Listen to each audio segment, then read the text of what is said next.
വിശദമായ വാർത്തകളിലേക്ക്. സിപിഎമ്മിന് നേർക്ക് തലസ്ഥാനത്ത് ഇന്നും വ്യാപക RSS ആക്രമണം. കോടിയേരിയുടേതടക്കം നേതാക്കളുടെ വീടുകൾ ആക്രമിച്ചു.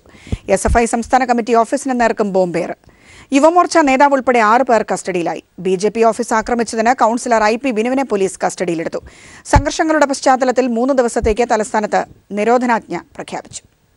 ഇന്ന് രാവിലെ 3 മണിയോടെയാണ് CPIM സംസ്ഥാന സെക്രട്ടറി കോടിയേരി ബാലകൃഷ്ണന്റെ മകൻ ബിനീഷ് കോടിയേരിയും കുടുംബവും താമസിക്കുന്ന മരുതംകുഴിയിലെ വീടിന് നേരെ RSS പ്രവർത്തകർ ആക്രമണം നടത്തിയത്.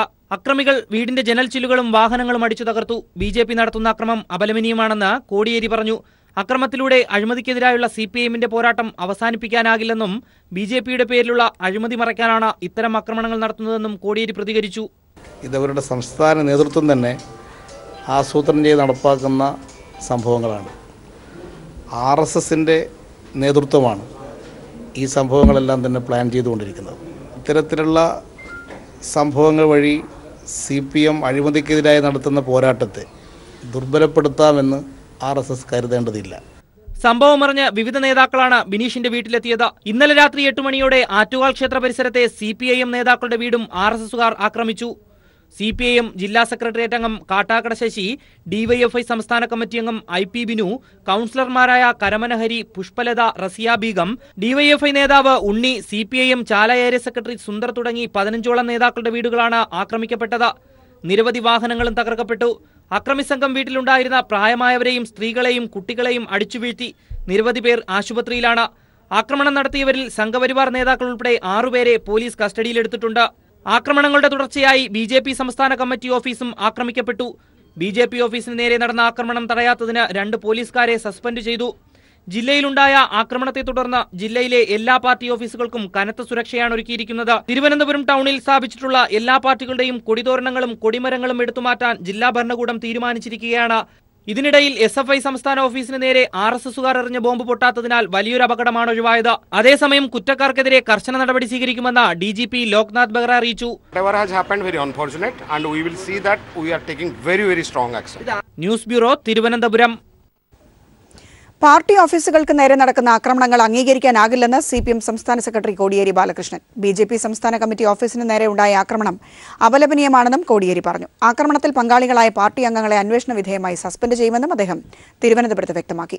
BJP നേതാക്കൾ നടത്തുന്ന അഴിമതിയിൽ നിന്ന് ജനശ്രദ്ധ തിരിക്കാൻ നേതൃത്വം ആക്രമണം ആസൂത്രണം ചെയ്യുകയാണെന്നും സംസ്ഥാന സെക്രട്ടറി കൂട്ടിച്ചേർത്തു.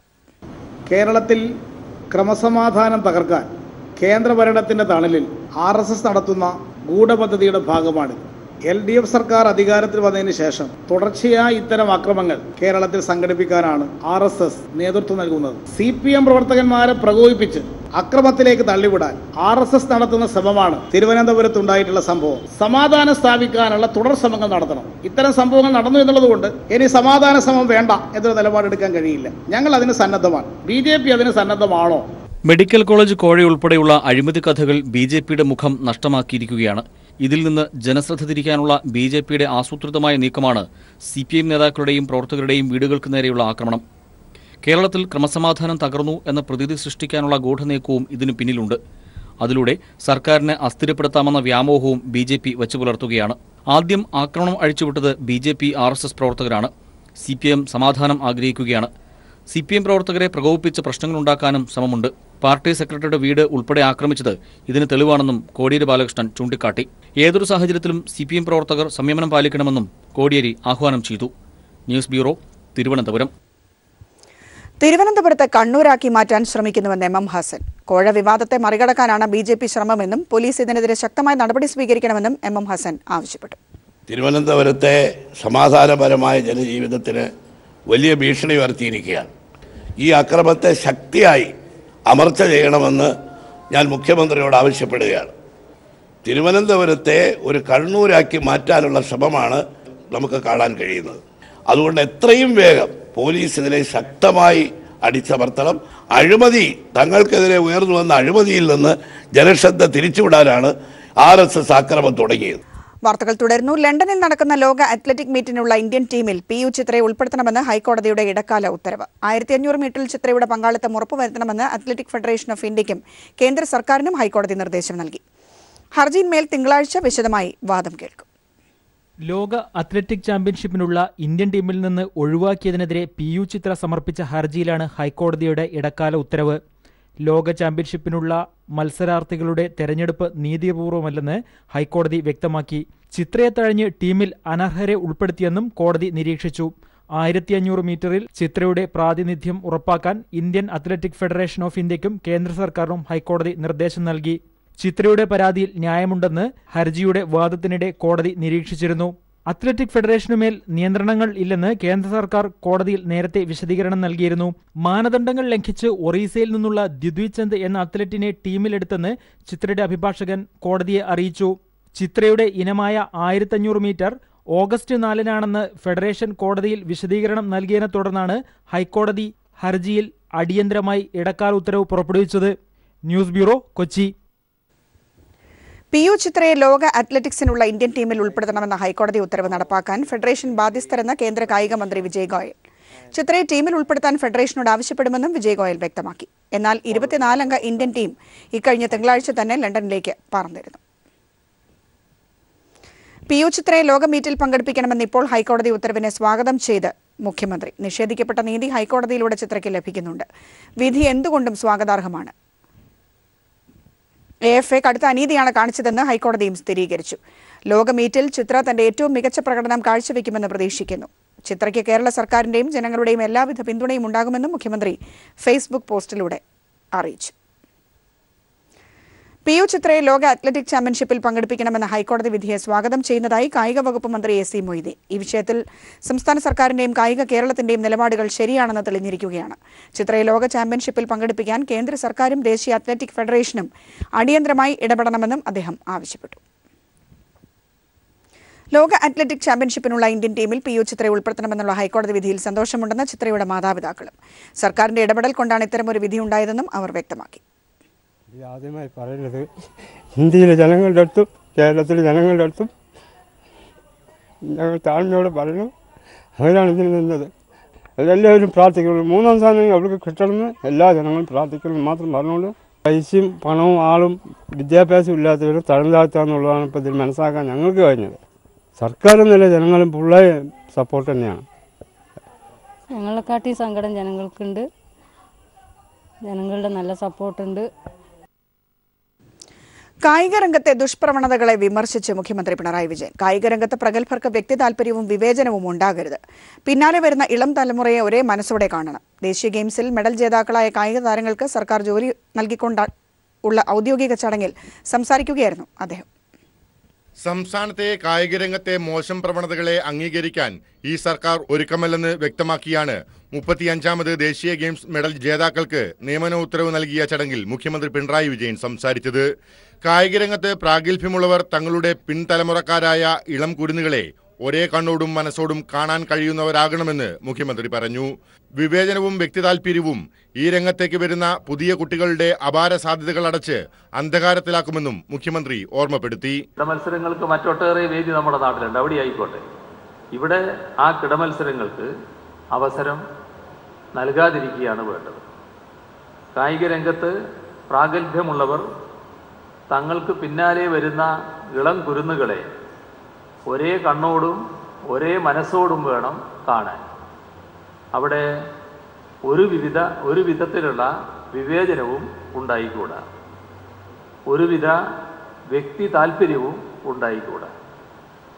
വ്യക്തി താല്പര്യങ്ങൾ ഈ രംഗത്ത് കടന്നു വന്നാൽ കുട്ടികളുടെ അപാരമായ സാധ്യതകൾക്കാണ് തിരിച്ചടി ഉണ്ടാവുക.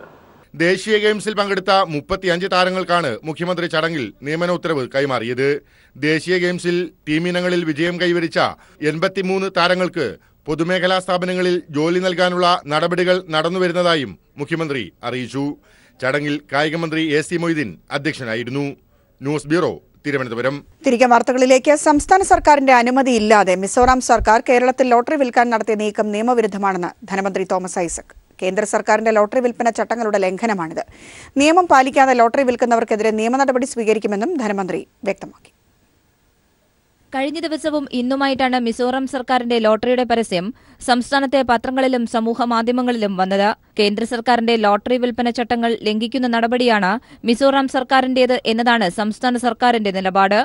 ഇത് സംബന്ധിച്ചുള്ള യാതൊരു അറിയിപ്പും മിസോറാം സർക്കാർ കേരളത്തിന് നൽകിയിട്ടില്ലെന്ന് ധനമന്ത്രി ഡോക്ടർ ടി.എം. തോമസ് ഐസക് വ്യക്തമാക്കി. മിസോറാം സർക്കാർ ഇതിന്റെ സ്കീമും കാര്യങ്ങളൊക്കെ പൂർണ്ണമായിട്ട് കേരളത്തെ അറിയിക്കുന്നവരെ ഈ പരസ്യത്തിൽ കണ്ടതുപോലെ 7-ാം തീയതി ഇവിടെ ഡ്രോ നടത്തുന്നതൊക്കെ നിയമവിരുദ്ധമായിരിക്കും.